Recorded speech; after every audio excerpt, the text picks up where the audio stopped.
reflexión de hoy se encuentra en Mateo 26:35. Pedro le dijo: aunque me sea necesario morir contigo, no te negaré. Y todos los discípulos dijeron lo mismo. La historia de Pedro ilustra mejor que ninguna el método educativo de Cristo. De carácter espontáneo, impetuoso, incluso temerario, confiado en sí mismo, aunque generoso para perdonar, los evangelistas nos cuentan cómo con paciencia y amor inteligente Jesús lo reprendió. Le enseñó humildad, obediencia y confianza, transformando su carácter.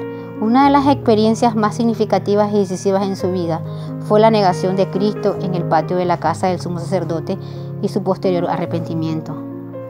Pedro, el apóstol controvertido, el portavoz de todos, amaba genuinamente a su maestro y confiaba en él. Entonces, ¿por qué le negó 3 veces?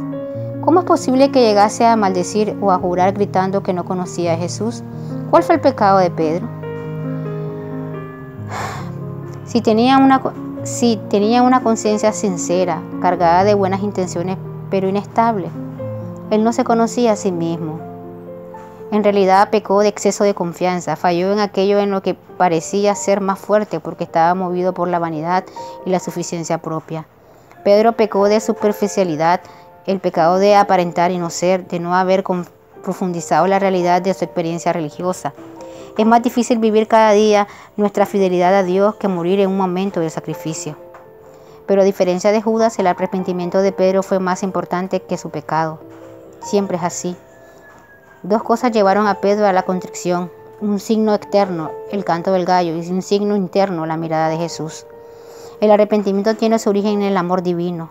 No fue Pedro quien miró a Jesús. Cuando pasaba, fue Jesús quien se volvió para mirar a Pedro.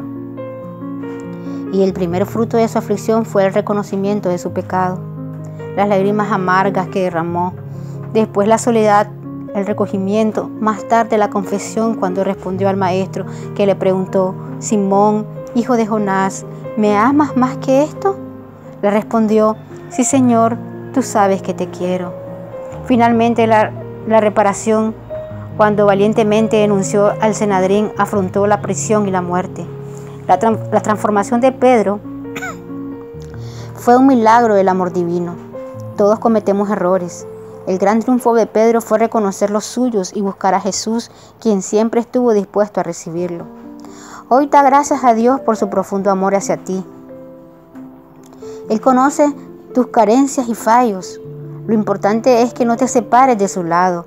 Así la transformación de tu gusto, anhelo, actitudes y reacciones testificará que hay un Dios en los cielos. Amén. Que el Señor te bendiga.